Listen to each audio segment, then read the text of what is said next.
totalmente. O que é o mundo tomar totalmente? A pessoa não pode ter uma vida social? Pode. Só que a vida social não pode ser o ponto focal do indivíduo. A pessoa pode ir para divertimento? Pode. Só que isso tudo não pode ser o ponto focal. Nós temos que viver no mundo buscando algo a mais. Se a gente acredita, é questão de crença isso, que a vida continua, que nós não estamos aqui numa única vida, ou que a vida, pelo menos, às vezes o indivíduo não acredita em reencarnação, que é um dos dogmas da doutrina espírita, mas ele acredita que tem vida após a morte. Se ele acredita que existe vida após a morte, ele não pode viver como se isso não existisse. O que é viver como se isso não existisse? Mergulhar apenas na matéria, querer aproveitar a vida material de forma absoluta, levando tudo ao extremo. Se a gente acredita que a vida continua, temos que viver de modo a fazer algum tipo de investimento para que, após a vida física, nós tenhamos uma vida de qualidade, de equilíbrio. André Luiz, no filme, quem viu, vê que é um médico famoso, um médico que viveu, só que tinha alguns hábitos muito equivocados, e isso proporcionou 8 anos de muito sofrimento no mundo espiritual. Isso é um fato. Nós que trabalhamos no campo da mediunidade, que muitas vezes em trabalhos nos desdobramos, saímos do corpo físico e vamos ao mundo espiritual fazer socorro de alguns espíritos sofredores, a gente se depara com áreas extremamente traumáticas, podemos dizer assim. Porque as pessoas têm hoje uma visão de inferno, quem sabe que o inferno não existe, o inferno é uma criação moderna, porque alguns indivíduos que tinham o dom da mediunidade, ao entrarem em emancipação, a se desdobrarem, se deparavam com áreas no mundo espiritual de tormento pleno. E aí passavam a acreditar que existia um inferno. Quando a gente vai buscar a origem do termo inferno no Velho Testamento, na Torá, a gente vai encontrar Geena. Geena era uma área fora dos muros de Jerusalém, aonde queimava dia e noite o lixo. Só que existia um detalhe: toda a carcaça de animais e todo ser que era considerado criminoso era jogado ali, não tinha direito a enterro. Então, quando a gente vê no Velho Testamento o indivíduo ser ameaçado de ser jogado na Geena, que eles chamam de inferno, era ser jogado o corpo físico para ser queimado no lixo, o lixão. Por isso que fala que é o fogo eterno, porque era um lixo que ficava de noite aceso. Então o inferno circunscrito, como se diz, no mundo espiritual, com um demônio tomando conta, com o diabo, isso não existe. Os estudos teológicos provam que isso não existe. Isso foi uma criação moderna, que era um meio de atormentar o ser humano de forma que ele não fizesse o mal. Era uma ameaça de castigo. Então, a vida ela permanece no mundo espiritual. Só que Jesus diz muito claramente no seu Evangelho: a cada um será dado segundo as suas obras. E eu fico imaginando um indivíduo que vive uma vida de maldades, fazendo tudo o que pode para prejudicar a vida dos outros, ao desencarnar, como vai se deparar no mundo espiritual. Porque é questão de consciência. Os espíritos nos falam que nós somos atraídos para ambientes, que é a ideoplastia, a ideia é pensamento, a forma é pensamento. Né? Então nós somos atraídos para áreas condizentes com o nível do nosso pensamento.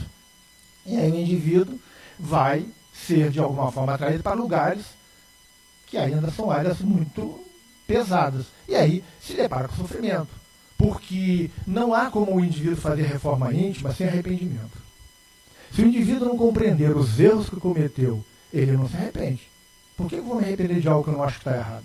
Então, muitas vezes o indivíduo é conduzido à dor para entender isso. Então, é um ponto que a gente precisa estar bastante atento. O caminho que nos leva ao progresso espiritual e à felicidade apresenta-se cheio de obstáculos, obrigando-nos a sacrifício e renúncias. É verdade. Qualquer coisa na vida, qualquer coisa que nós queiramos conquistar, nos obriga nos exige a fazer algum tipo de sacrifício, a termos algum tipo de renúncia. Vida a dois, por exemplo, casamento. Se o indivíduo não renunciar a alguns hábitos que ele tem, que vão ser problemáticos numa relação a dois, a relação acaba.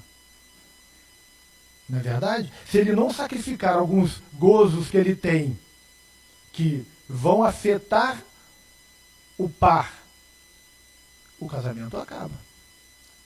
E na vida como um todo é assim, na vida profissional. Muitas vezes, quantos sacrifícios você faz na sua vida particular para ter uma ascensão profissional? Quanto tempo de dedicação você acaba colocando no teu trabalho, em detrimento, muitas vezes, da própria família, para que você possa crescer profissionalmente? Quantas renúncias você é obrigado a fazer, em todos os aspectos, durante o trabalho, no estudo, na vida conjugal, na vida familiar, em todos os aspectos a gente é obrigado a fazer alguns sacrifícios. Isso faz parte do cotidiano da vida. Se não entendermos isso, vamos ter grandes dificuldades na vida. O reino de Deus se constrói com o suor do trabalho nos campos do amor. Quando Jesus está falando da questão do reino de Deus, né, ou reino dos céus, dependendo da tradução do evangelista, ele está falando da conquista da felicidade, porque não existe um lugar circunscrito aonde é o céu, porque aquela teologia antiga dizia que lá no céu o indivíduo ficava em repouso absoluto, em contemplação absoluta, com os anjos tocando harpa na nuvem. Aí eu fico imaginando, 1 hora de harpa, maravilhoso. Essa semana eu fui ver um espetáculo lá em Vassouras, onde é que eu moro, que foi a Festa das Luzes, onde tinha um indivíduo tocando, uma senhora tocando harpa, e o marido dela tocando um violoncelo. Fantástico. Eu fico imaginando 1 hora de show bacana, 2 horas, 2 dias, 1 mês, 2 anos, tu já está pulando do céu. Ninguém aguenta. Contemplação na ociosidade, quem aguentaria? Quem aguentaria? A gente vê muitas pessoas falam assim, eu não me aposento, vou morrer trabalhando, porque eu não aguento ficar parado. Aí o indivíduo desencarna, ou morre, dependendo do entendimento, vai para o céu e fica sentado numa nuvem, alguém tocando harpa, até... Gente, a pessoa chega a um certo ponto, ele vai estar chamando de diabo de meu querido, querendo ir para o inferno. Pelo menos lá ele vai estar correndo fogo, fazendo alguma coisa. Porque não existe essa... Jesus está falando do reino dos céus, essa conquista interior. Você viver de bem com a vida, você ter paz, ter harmonia, viver a felicidade, isso é céu, gente. É conquista interna. As pessoas estão buscando um céu fora de si, e ele não existe. Porque o céu é dentro da gente. Jesus, ele deixa isso muito claro, é a conquista do indivíduo. É o amadurecimento da humanidade do indivíduo. Quanto mais humano o indivíduo é, mais feliz ele é. Quanto mais empático o indivíduo é com a dor do outro, com a felicidade do outro, mais feliz ele é. Isso é claro. Então, esqueçamos o céu de contemplação. Se tiver que ir para o céu de contemplação, estamos mal, né? Tem uma poesia num livro que é O Espiritismo e as Igrejas Reformadas, de Jaime de Andrade. É uma mãe fazendo um poema de uma mãe, ela dizendo que ela questionando Deus porque o filho dela foi para o inferno. E ela diz para Deus, se o céu dela, se o céu de Deus mantém ela definitivamente afastada do filho, que Deus a permita ir para o inferno cuidar do filho. Porque não existe felicidade para alguns indivíduos no céu e os seus queimando eternamente no inferno. Que mãe, que pai, que irmão, que filho viveria feliz num ambiente desse? Não há como. Então, vamos esquecer um pouquinho essa visão aí. Todo aquele que busca a porta larga das facilidades encontrará os prazeres do mundo, mas ficará fora do gozo da felicidade, até que retorne e tome o caminho que leva à porta estreita, onde, após a caminhada necessária, encontrará o reino do céu. A porta estreita, gente, por que é porta estreita? Porque é uma porta que você passa sozinho, individual. Não tem como ser diferente. Eu sempre falo isso aqui. O Evangelho de Jesus ele é um projeto individual, ele é destinado ao indivíduo e não à coletividade. Porque a coletividade não vai caminhar junto. Somos pessoas heterogêneas. Cada um tem a sua maneira de pensar, o seu modo de agir. Então, o caminhar é individual. Cada um caminha sozinho. Nós temos os nossos companheiros que nos auxiliam, somos casados, as esposas, os maridos, todo mundo auxilia todo mundo. Mas na hora da verdade, estamos sozinhos. Somos nós com a nossa consciência. Somos nós com as nossas dificuldades. Não tem outro caminho. Não dá para pensar que uma porta estreita vai passar 2, 3, 10 pessoas ao mesmo tempo. Não. Cada indivíduo ultrapassa a porta sozinho. Há umas semanas atrás a gente estudou aquele versículo que é: batei e abri-vos vos. Porque para passar pela porta estreita você precisa bater. Você precisa fazer um esforço para bater, abrir e ultrapassar. E é assim na vida, gente. A partir deste ponto, temos a última sessão do Sermão do Monte. Chegamos à conclusão. Então, Jesus começa agora, nesse versículo, no versículo 13, a fazer o encerramento do Sermão do Monte. Ele vem desenvolvendo a ideia, eu falo sempre essa questão aqui, sou repetitivo de dizer que o Evangelho de Jesus ele precisa ser estudado dentro da sequência que ele está. Porque se não tivesse necessidade de sequência, por que Jesus a criou? Por que Jesus fez um sermão, vários sermões, várias passagens, dentro de uma lógica? A gente olha o Sermão do Monte, a gente vê o amadurecimento de ideias para entendimento de outra. Quando você consegue amadurecer, entender essa, ele aprofunda um pouco mais e ele vem aprofundando. Agora que ele já passou vários conceitos, ele começa a fazer o arremate. Ele começa a fazer a finalização, dar a conclusão de tudo. Então, é importante a gente estar olhando isso. Jesus está arrematando, começa a nos perguntar o que faremos das nossas vidas daqui para frente. Porque ele deu o caminho, ele disse tudo. Ele fala sobre ansiedade. A gente olha como Jesus é extremamente sábio. Ele vem falando sobre as necessidades da vida, os caminhos, aí chega um ponto que ele fala sobre a ansiedade do ser humano. Temos a Priscila ali, psicóloga, temos o Eduardo, psicólogo. É um dos problemas que assola a humanidade, é a ansiedade. E há 2000 anos atrás, Jesus aborda a ansiedade. Que ele fala que nós não temos que viver com ansiedade. Porque o ansioso, ele traz o futuro para o dia de hoje. Traz o futuro para o dia de hoje. E aí, a estrutura psicológica do indivíduo, ela é formatada para o indivíduo viver o agora. A cada dia o seu mal, como diz o Cristo.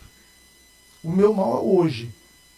Eu tenho que resolver hoje, eu tenho que vivenciar hoje. Não que eu não vá ter planejamento para a minha vida. É uma coisa totalmente diferente. Eu não vou trazer a ansiedade do problema para hoje. Porque aí eu fico com o problema de hoje, e muitas vezes carregando o de ontem, que tem gente que ainda traz o de ontem, que não consegue se libertar, e traz o problema do amanhã.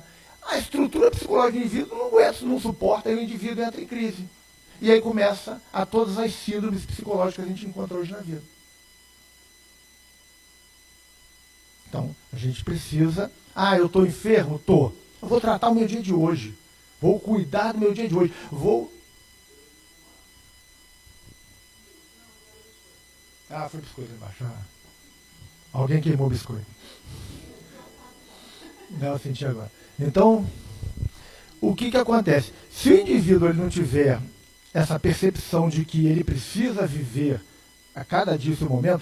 tratar o dia de hoje, porque se ele começar a falar assim, e se, ele antecipa o problema e aí não dá certo. Eu estou enfermo, e se o tratamento não der certo? E se piorar? Ele começa a trazer uma carga psicológica muito pesada para o dia de hoje, e aí ele não aguenta, ele sucumbe. Fora que os espíritos já estão cansados de dizer que quando você começa a viver a negatividade, você começa a ser pessimista, você não consegue vencer os obstáculos. Primeiro ponto para vencer é querer ser curado. Acreditar que é possível. E aí arregaçar as mãos e começar a trabalhar. Joana de Ângeles, ela fala dos 8 caminhos para a conquista da saúde. Nós fizemos palestra disso aqui durante um bom tempo. Ficamos falando sobre essas sequências dos 8 caminhos, que é baseado em Buda. O Buda fala dos 8 caminhos. E ela fala isso. O indivíduo tem que querer, eu quero resolver os problemas da minha vida. Eu preciso acreditar que é possível. Que tem gente que quer, mas acha que é impossível. Ah, eu quero resolver os meus problemas. Ah, mas não tem solução. Já assinou a sentença. Não tem solução. Hoje a neurociência nos fala com muita clareza que nós formatamos as nossas vidas através do nosso campo mental. Buda já falava, somos o que pensamos.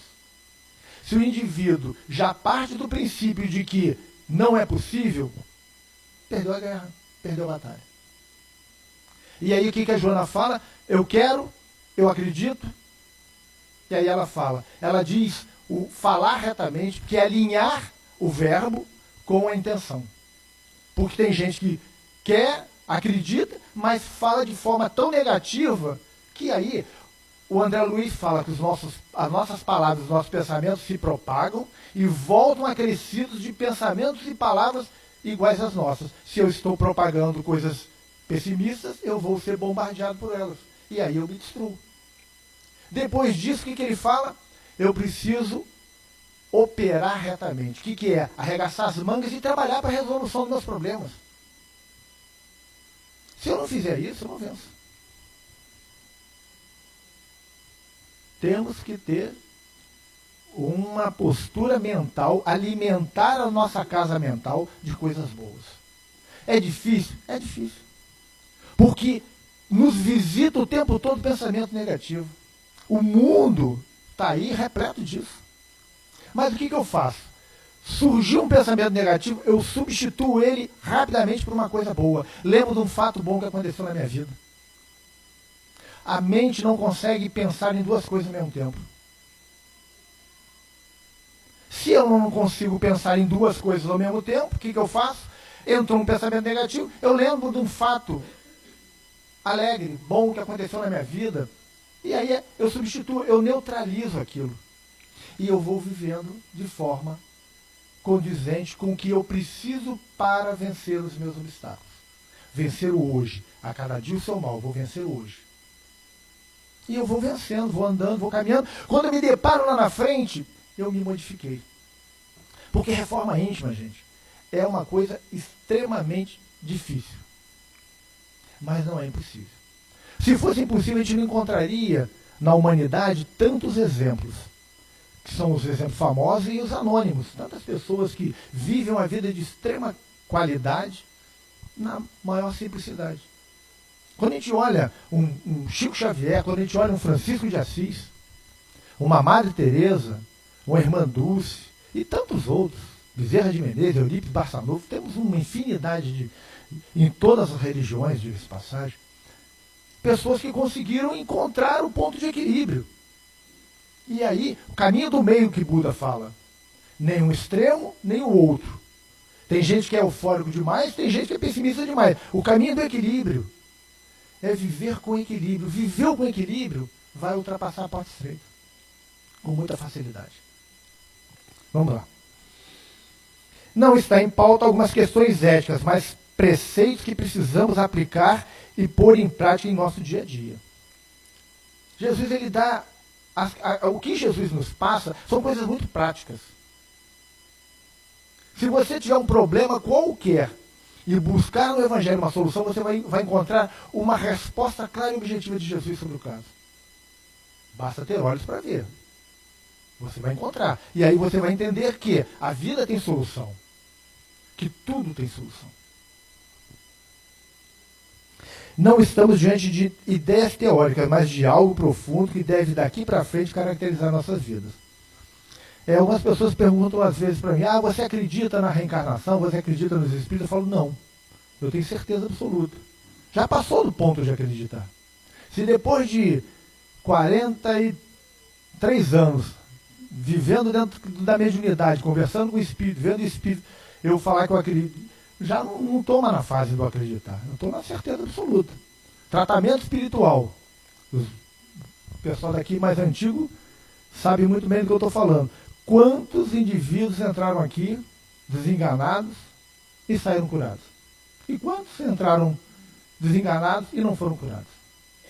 A postura do indivíduo também é importante. Tem todos, a gente sabe que existem vários aspectos. Mas, quando você vê um índice grande de curas, acende para nós a possibilidade do fato ocorrer. Se ocorre com um, por que não ocorre para o outro? Deus é injusto, Deus trata os indivíduos diferente. Tiago fala, Deus não faz acepção de pessoas, são todos iguais. Então, existe um componente aí que difere um do outro. Qual é o componente? A Joana de Anjos já falou lá. Acreditar, querer, arregaçar as mangas, esse é um componente diferente. Doença é um recado de Deus. Não pode ser um castigo. Deus é a misericórdia extrema, é a bondade extrema. Deus não pode estar castigando o indivíduo. Então, se a gente tem que entender doença como algum ensinamento. O que falta eu aprender? Eu tenho que olhar para a minha enfermidade e tentar compreender que ela quer me dizer alguma coisa. E aí eu resolvo o problema. E aí ela deixa de ter necessidade de existir. Tem que deixar. Quantas vezes a gente recebe informações do mundo espiritual, culto do Evangelho do Lar? Lembrei aqui de um fato que ocorreu, acho que eu já falei isso aqui, mas vou repetir. Lá em casa a gente faz o culto do Evangelho do Lar, os trabalhadores do lar, todos fazem terça-feira, a grande 99%, terça-feira fazemos um culto do Evangelho coletivo, cada grupo na sua casa, e oramos pelos enfermos, todos do tratamento, por nomes que as pessoas vão passando para a gente faz uma corrente coletiva por todo mundo. Todos os trabalhadores do lar, 9 horas da noite de terça-feira, estão com pensamentos unidos em prol. Lá na minha casa aconteceu o seguinte, a gente começamos a abrir o Evangelho e caiu uma mensagem. Na semana seguinte, caiu a mesma mensagem. Na outra semana, mesma mensagem. Na outra semana, mesma mensagem. Tem alguma coisa errada. O livro está viciado. Compra um livro novo. O Evangelho segundo o Espiritismo novinho, abrimos com a mesma mensagem. Aí eu falei, é algum recado pra gente. Era um recado pra gente. A gente tinha que entender. Está repetindo. Quando você começa a ter repetições de alguma coisa na tua vida, tem um recado sendo dado. A repetição vai só deixar de ocorrer quando você entender o recado. Lá eu acredito que nós aprendemos ou descansaram. Porque depois de um tempo parou de vir a mesma mensagem. Porque não tinha outro jeito. Mas a gente começou a meditar sobre aquilo. Todas as vezes caía a mesma coisa. O que quer dizer isso pra gente? Quando você começa, tem um livro viciou já, marcou naquela página, vamos comprar um livro novinho. Na primeira abertura a gente fala assim, abre aí, fecha os olhos, abre aí. Pum, caiu mesmo. Eu falei, meu Deus. Não tem jeito, temos que aprender. A vida, gente, se nós entendemos que a Terra é um hospital, escola, estamos aqui para aprender. E o hospital para curar as nossas almas. Às vezes trazemos tantas enfermidades morais dentro das nossas almas, que são do passado, que a gente precisa de alguma coisa nos reconciliar com a vida, que elas ficam apresentando para a gente, olha, vamos ajustar. Aí você para e fala assim, mas eu sou uma pessoa boa. Sou. Mas tem um detalhe que a gente precisa ultrapassar para que nós alcemos voo para um lugar melhor. Para uma nova dinâmica de vida. Alguma coisa. Um novo desafio. Alguma coisa vai surgir. E aquilo ali é um aprendizado. A gente entende isso, a vida ganha um novo sentido. Vamos lá. A figura dos dois caminhos é comum na literatura primitiva, tanto no judaísmo como no cristianismo. No Didache, né, tá no Didache no capítulo 1, versículo 6, Barnabé, capítulo 18, versículo 29. Eu sempre falo aqui, as pessoas acham que Jesus inventou a roda. Não. Jesus pegou muito da cultura judaica e trouxe para nós de forma mais clara. E aí, quando a gente lê o A Caminho da Luz, do Emmanuel, que ele diz que todos os grandes homens da humanidade são enviados por Jesus, tudo isso que a gente vê, Jesus falou uma coisa, mas estava, semana passada a gente falou do fazer ao outro o que você gostaria que fizesse para você. Na literatura antiga, teria não fazer ao outro. Jesus muda o conceito. Aí eu não vou fazer o que eu não quero que faça para mim. Ele diz, não, faz para o outro o que você quer que faça para você. É mudança. Aí eu não vou maltratar o outro, eu não quero que me maltrate. Ele fala, não, faz o bem ao outro se você quer que faça o bem para você. Ele muda. Mas são conceitos que ele mesmo mandou no passado. Porque Buda é enviado de Cristo, Krishna é enviado de Cristo, Sócrates é enviado de Cristo, todos eles são enviados de Cristo. Se a gente entende isso, o A Caminho da Luz, Emmanuel relata isso com muita qualidade, ele passa por todas as épocas da humanidade, dizendo cada um desses grandes homens qual era o objetivo que vieram trazer de Jesus. E aí a gente vai entendendo o crescimento, inclusive, do pensamento humano. Então, a gente encontra isso. 400 antes de Jesus, Apinax, que é os tabus de Sebes, contemporâneo de Sócrates, apresentava algo parecido. 400 anos de Jesus, esse conceito que Jesus está falando, da porta estreita, dos dois caminhos, já tinham sido colocados. Quando a gente pega Hermes Trismegídio, que são 2000 anos antes do Cristo, Hermes Trismegídio traz conceitos muito parecidos com o Evangelho. Um dos maiores pensadores da Grécia. Lá atrás. E ele já traz coisas. Por quê? São mensagens. Vai trazendo. Jesus nunca deixou, pelo que os Espíritos falam, não tem um século na humanidade que não tenha um grande benfeitor reencarnado. Olha para trás. São os santos, são todos os séculos tiveram. Século passado, quantos nós tivemos? Nós tivemos Chico Xavier, nós tivemos Madre Teresa, nós tivemos Gandhi, tivemos um mundo, cada um num determinado local, trazendo o atalho para a conquista da felicidade. Todos eles estão trazendo. Tivemos aqui Irmã Dulce na Bahia. Estamos no século XXI. E temos missionários aí encarnados. O próprio Emmanuel está reencarnado, gente. O Emmanuel, que era o mentor espiritual do Chico, deve estar com seus 20 anos, 20 e poucos anos agora. Já reencarnou. Reencarnou antes de Chico desencarnar.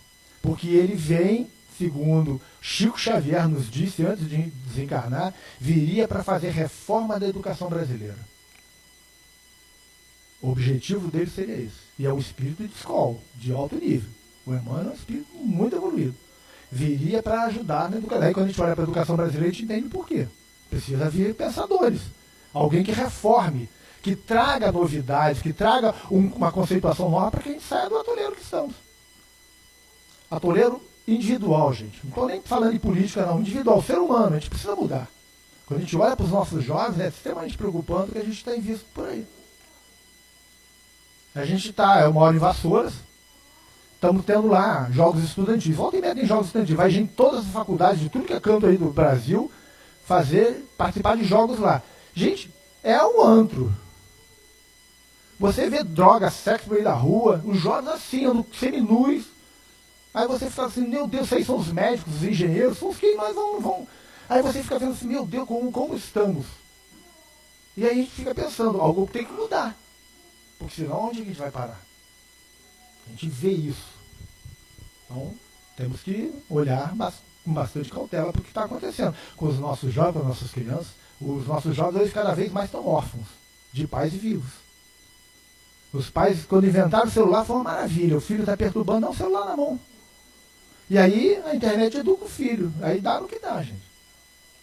Entendeu? Não é fácil. Então,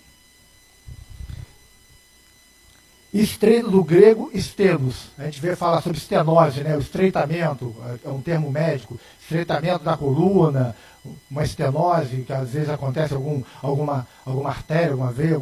Então, vem do grego, que é o termo que Jesus, não é o termo usado por Jesus falava em aramaico, mas na primeira tradução, foi para o grego, koiné, que é o grego clássico, que não se fala mais. Então é a primeira palavra, que é algo estreito, apertado, algo com obstáculos. Jesus está falando que nós vamos ter obstáculos para andar pela porta estreita, para atravessar a porta estreita, vamos ter dificuldades, mas a gente, com perseverança, vamos vencer. A palavra grega indica a entrada de um edifício ou a porta do muro de uma cidade. Naqueles tempos que a gente fala assim, as cidades eram amuralhadas, eram envolvidas por questão de defesa. Então tinham pequenas portas por onde passava pelo menos um homem e um cavalo, porque o transporte muito usado, cavalo, em alguns lugares camelo. Então não eram portas muito largas, por quê? Para que num processo de invasão não fosse uma porta mais frágil. Então Jesus está falando disso, passar por essas portas é sempre um lugar mais apertado, para você chegar. E ele fala também em relação a todo o espaço ao redor do edifício ou da cidade, a porta era estreita. Todos, de alguma forma, eram forçados a entrar e sair pela porta. Era uma porta obrigatória. Jesus está falando, você está do lado de fora, no deserto, quer chegar na cidade onde vai encontrar facilidade, água, comida, você tem que passar pela porta estreita. E na nossa vida é assim. Você quer encontrar a felicidade, você quer encontrar o equilíbrio, quer encontrar a paz, a harmonia, tem que passar pela porta estreita. Não tem como ser diferente. Na passagem paralela de Lucas, né, que é no capítulo 13, versículo 24, a palavra utilizada era de porta de uma casa, que seria mais apertada, porque as casas, as portas eram mais apertadas. Na época de Jesus não tínhamos casas do formato como temos agora. As casas populares eram de barro, as paredes eram de barro. Quando Jesus fala que o ladrão escava e rouba, lá numa passagem lá do capítulo 6 de Mateus, é porque o ladrão ele tinha mais facilidade de fazer cavar no barro da parede e entrar do que arrombar a porta, que eram de madeira muito grossa. Então, as portas eram estreitas para dar segurança, porque aí, diminuindo o espaço, ela fica mais firme. Então, Jesus utiliza esse termo. Lucas e Mateus falam, o Mateus aqui no capítulo 13. Em Mateus, sim, capítulo 6 e 7 fala sobre o Sermão do Monte também. Só que o Sermão do Monte em Mateus está um pouco mais disperso. Tem algumas passagens que estão soltas pelo Evangelho. O primeiro evangelista é Mateus. Mateus, quando ele fala o Evangelho, Mateus vivenciou com Jesus. Jesus ia falando, em Paulo e Estevão, a gente vê que o primeiro evangelho foi de Levi e Mateus. Os teólogos da atualidade dizem que o primeiro é de Marcos. Eu já falei isso aqui várias vezes. Impossível ser o primeiro evangelho ser de Marcos. Marcos é discípulo de Pedro. Lá na frente, teve contato com Paulo de Tarso, quem aprendeu o evangelho através de outros. E aí ele escreveu primeiro e Mateus copiou dele, que escutou Jesus. Existe uma lógica aí que não bate. Não bate. Eu sou teólogo, sou formado em teologia, então, quando a gente estuda, eu sempre acreditei que Mateus era o primeiro. E Emmanuel, através de Chico Xavier, afirma isso. Que o primeiro evangelho é de Levi e Mateus, que é o que tinha na época. É claro, Mateus era o homem mais letrado dos apóstolos, porque ele era um coletor de impostos, ele tinha uma função importante, então era uma pessoa letrada, e aí Jesus ia falando seus discursos, ele ia anotando. As informações de Jesus foram. Tanto é que o evangelho mais completo é o dele. E aí depois, lá aos 80 anos, o outro discípulo de Jesus, que é João, são os dois discípulos, que escreveram o evangelho, escreve um outro evangelho que é muito mais místico, muito mais espiritualizado. É uma outra vertente do evangelho, mas também tem muitas passagens que não estão em outro evangelho. Tanto é que a gente chama dos evangelhos sinóticos, que é Mateus, Lucas e Marcos, são muito parecidos, porque se basearam em Mateus, porque Marcos copiou Mateus, é bem pequeno, e Lucas copiou Mateus e entrevistou Maria e acrescentou alguma coisa. João é totalmente diferente. João conta das suas reminiscências, da sua vivência, porque todos os momentos mais importantes, João, Tiago e Pedro estavam presentes. Porque eram médios de efeito físico, principalmente quando existem efeitos especiais. Jesus carregava eles por causa da ectoplasmia. Que a gente hoje na doutrina espírita a gente vê com muita clareza os médios de ectoplasmia que ajudam a propagar alguns eventos. Acender luzes, mover objetos, materializar espíritos. Os médios de ectoplasmia fazem isso com facilidade. São médios especiais que têm característica de ter uma área da célula que é fácil de externar um componente que existe dela, que é o ectoplasma, que fica junto com o citoplasma. Hoje a ciência já comprova isso. Esses médios eles têm capacidade de exteriorizar isso e aí facilita. Esses 3 médios de materialização que Jesus tinha, Jesus usava, porque por toda a força espiritual que Jesus tinha, ele precisava do elemento humano, porque é o elemento material. E alguém tinha que doar. Quem doava? Os médios. E ele manipulava com facilidade que ele tinha, claro, e fazia isso acontecer. Porta estreita seria tomar a decisão de seguir uma nova forma de vida, o que implicaria buscar algum propósito. A gente precisa ressignificar as nossas vidas. Precisa procurar um propósito. Quando a gente perde o propósito da vida, estamos entrando em decadência física. Propósito da vida, gente. Já viu pessoa que se aposenta? Eu vi muitos amigos da Light que se aposentaram, tem aqui outros companheiros da Light estão aqui, né, que trabalharam lá com a gente. Então, quantos amigos a gente teve que se aposentou e logo em seguida desencarnaram? Eu tive muitos. Por quê? Iam para casa ficar na ociosidade. E aí, perderam o propósito de vida. Não tem algo a realizar. A vida, ela tem que ter propósito. Se eu perco o propósito da vida, eu estou dizendo que para mim chega. Tem um médico americano, um psiquiatra, ele fez uma pesquisa muito interessante. Ele dizia que as pessoas, pegou um grupo, como fazem, 2 grupos, né, e um falava assim, quando eu me aposentar, eu vou me aposentar para parar, não vou fazer mais nada. E o outro, vou me aposentar, vou criar, vou cuidar de neto, tinha algum propósito, seja ele qual for. E ele percebeu que todos os que diziam que eu vou parar, não vou fazer mais nada, desencarnavam rapidamente. Porque o que a neurociência diz? Eu estou dando a seguinte ordem para o meu corpo. Tem que parar. Corpo parado, corpo morto. Desativa.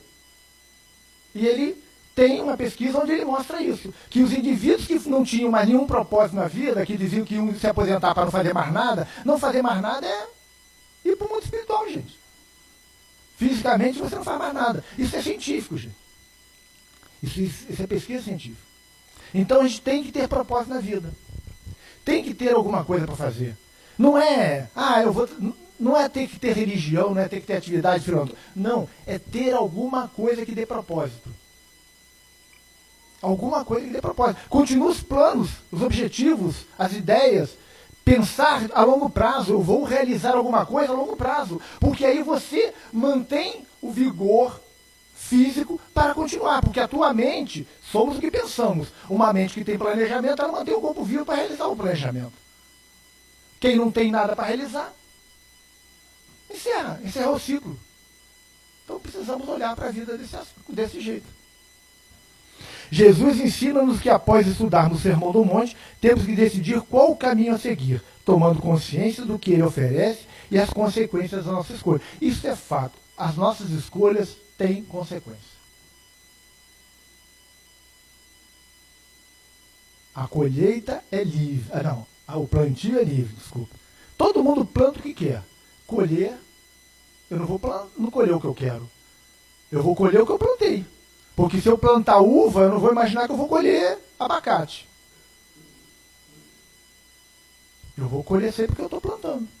O que eu estou plantando para a minha vida? Quais são os objetivos? Quais são os propósitos? O que eu estou fazendo na minha vida? Quais são... O que eu estou semeando agora? Eu tenho que semear alguma coisa para colher depois. Aí tem o tempo todo de preparo, de desenvolvimento, de cultivo. E aí eu vou dando tempo para a minha vida. Ninguém vai viver aqui eternamente. Mas eu prolongo porque eu tenho objetivos. Quando eu tenho sonhos, algo a realizar, eu vou dando mais energia para o meu corpo. Nós necessitamos de energia vital. A energia vital ela é captada conforme as nossas necessidades. Se eu tenho necessidades para frente, eu capto energia vital para ir para frente. Se eu falei que parei, para que eu vou captar? E aí eu entro em decadência. A decadência vai acontecendo. É normal, faz parte do ciclo da vida. A gente decide. Por aí tem pessoas que vivem 100 anos. Eu estava vendo aí um dia desse na internet, uma corredora com 103 anos. Bateu o recorde de distância e velocidade da idade dos sêniors.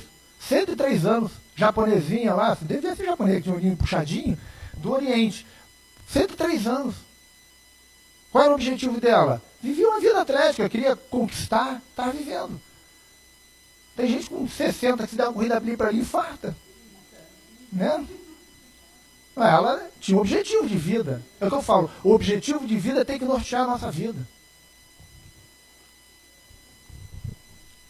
Adiante de nós, uma porta larga e ampla, e grande multidão segue por ela. Gente, a massa humana segue a porta larga. Isso é muito claro. O caminho da porta estreita é individual. A massa segue a porta larga. Olha para o mundo, gente. O problema todo é que a gente tem que definir. Eu quero seguir a onda do mundo ou eu quero seguir como é que se fala? Meu projeto solo. Vou tocar minha vida com o mundo, mas de forma independente. Eu decido.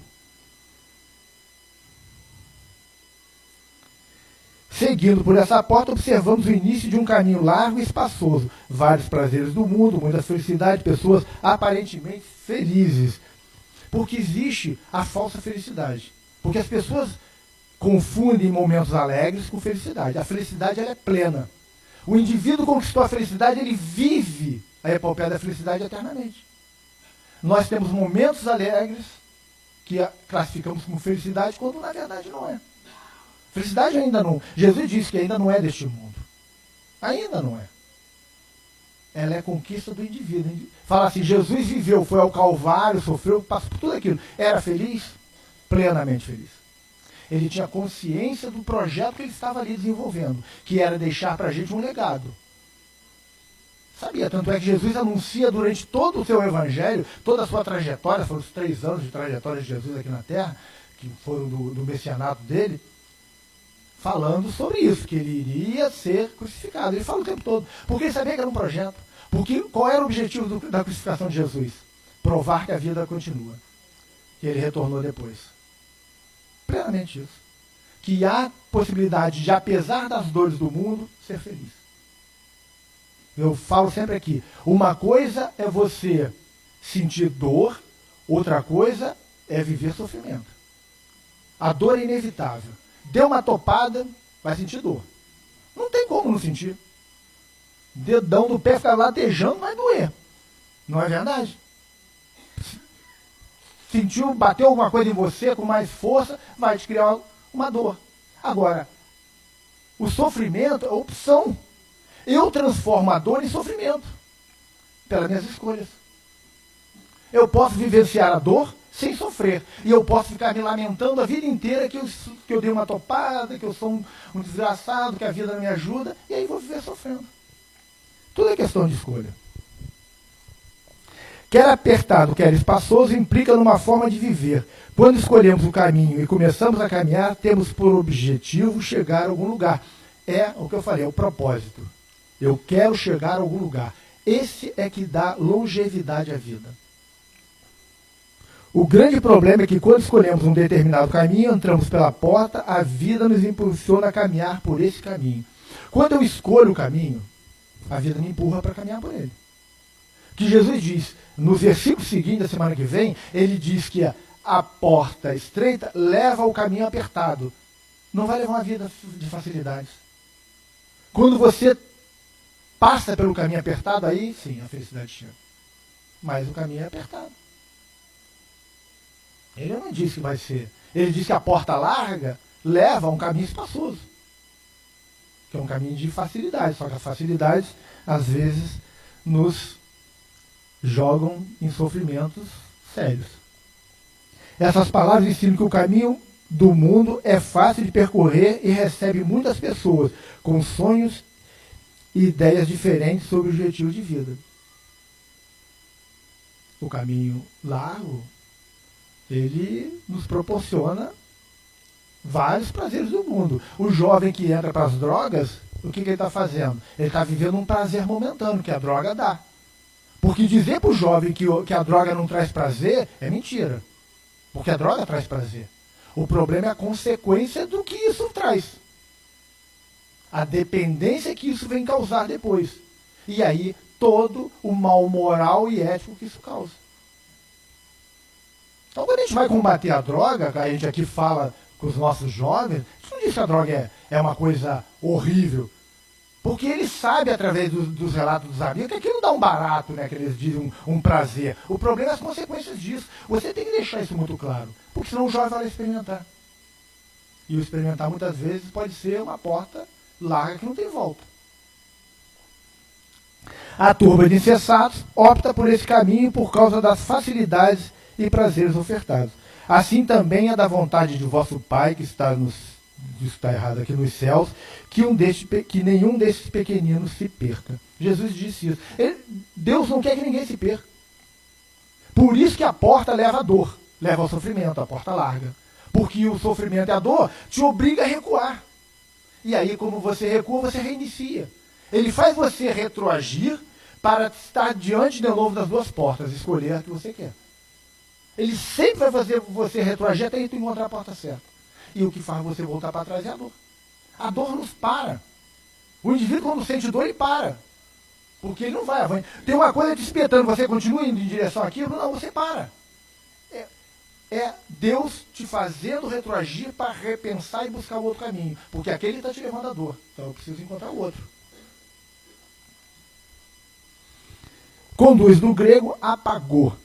Retirar, em vários sentidos, trazer, levar consigo, guiar para fora, levar à morte, remover. A conduta, que às vezes conduz à perdição, tem esse sentido, né? De levar, guiar para fora. É tirar você de dentro de você mesmo, te levar para o desequilíbrio. Perdição no grego, apoleia. Ruína ou perda física e espiritual, condenável, condenação, destruição, caminho pernicioso. É te levar para isso, gente. É te levar para algo que não é adequado para a tua vida. Algo que está te trazendo consequência. Algo que está te trazendo dor. Traz a ideia de desperdício. Isso é o mais importante. Quando o indivíduo está na porta larga, ele está desperdiçando o tempo dele. Não está sendo condenado eternamente. Ele está desperdiçando. Já avisou lá que eu vou acabar. Aqui, ó, desperdício de perda e não de aniquilamento. Não significa que o indivíduo vai ser aniquilado. Ele está desperdiçando o tempo dele. Porque ele vai ter que retroagir e recomeçar. É uma nova trajetória obrigatória.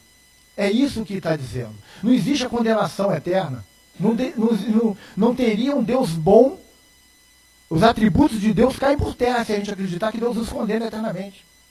Ele diz que nós desperdiçamos o nosso tempo. Que uma encarnação perdida é um tempo perdido.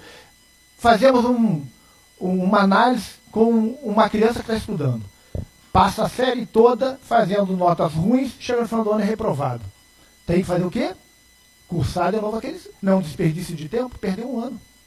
É isso que acontece na prova das nossas vidas. Quando a gente é reprovado, a gente retorna e vamos fazer as mesmas provas, sobre os mesmos assuntos, de forma diferente, mas vamos ser avaliados outra vez. Na vida física é a mesma coisa. Seria a perda de tempo devido à necessidade de recomeço. Conclusão, gente. Vou falar só essa daqui e vou encerrar. Qual a conclusão que devemos chegar dessa passagem? Que a característica da vida do cristão é a estreiteza. É o caminho apertado, é a dificuldade, é o teste diário. Somos testados diariamente. Quem de nós aqui não é testado diariamente? Quem aqui já não teve que quebrar uma pedreira, que já não teve problemas familiares, problemas no trabalho, problemas de saúde? Quem não teve? É estreiteza, gente, é o teste. Estamos no mundo de expiação e prova. Espiar os débitos do passado e ser provado se a gente conseguiu alcançar algum entendimento das coisas. O tempo todo. Somos testados o tempo todo. Isso faz parte do projeto de Deus para a conquista da felicidade. Porque se a gente imaginar que Deus pega o indivíduo, esse aqui eu vou fazer feliz, aquele eu vou fazer triste, que Deus é esse? A oportunidade é para todos. Deus testa cada um de nós, Ele dá as mesmas oportunidades, porque a gente olha essa vida só, e a gente fala, as oportunidades são diferentes, mas se a gente olhar de forma mais ampla em diversas vidas, a gente vai começar a entender que as oportunidades são dadas para todos, de forma diferente, em momentos adequados com o entendimento de cada um. E aí a vida fica mais fácil de entender. Não se trata de começar, trata-se de uma vida apertada, de um caminho apertado. Não se trata de começar a vida com facilidades e depois surgir as dificuldades. Não. Quando o indivíduo entra pela porta estreita, ele já entra com dificuldade e caminha com dificuldade. Porque ele é testado o tempo todo. Quanto mais dado, mais é cobrado. Quanto mais entendimento, mais você é testado. Olha a vida do Chico Xavier. Chico foi testado ao extremo, gente. E era um espírito com evolução fora do padrão Terra. Quem conheceu o Chico pessoalmente, eu tive o prazer de abraçar o Chico. O Chico era fora do padrão. Eu me lembro que eu estava na casa espírita do Chico, casa da prece. A casa é pequenininha, fica a multidão do lado de fora. Estávamos todos sentados lá de fora. O Chico entrou pelos fundos. Todo mundo sentiu uma onda energética invadir. A gente falou, caramba, o que houve? Aí Chico chegou. O nível vibratório dele era tão grande que envolveu a todos. Esse é um espírito. E passou por provações sérias, teve problemas de saúde sérios. Chico teve câncer de próstata, Chico teve problema cardíaco, Chico teve problema de glaucoma, que a vista dele doía de noite, e foi traído pelo sobrinho, foi processado, foi caluniado e tocou a vida dele. A porta estreita e a vida apertada o tempo todo. E foi um dos espíritos mais importantes que nós tivemos aí. Não a própria porta que deve entrar é estreita. Não a própria porta que deve entrar é estreita. Difícil até o final da estrada, ela será estreita e difícil. Vai ser não só a porta, é o caminho todo difícil. Quanto mais o indivíduo procura se modificar, mais dificuldade ele encontra. Porque aí, quer modificar, vamos testar se está conseguindo. É assim que acontece. O Evangelho não afirma que o caminho é fácil. Pelo contrário, alerta-nos os perigos da caminhada. Então, vamos ficar por aqui. É só um adendo, né, do Evangelho do Cristo para a gente pensar sobre as nossas vidas. Quais são os propósitos, qual é o significado que eu estou dando na minha vida. Se eu quero alcançar alguma coisa, eu tenho que ressignificar minha vida. Eu tenho que dar objetivo, eu tenho que dar um propósito na minha vida. E aí eu tenho certeza que eu vou vencer, vou ultrapassar os obstáculos e vou conseguir chegar à felicidade. Jesus abençoe.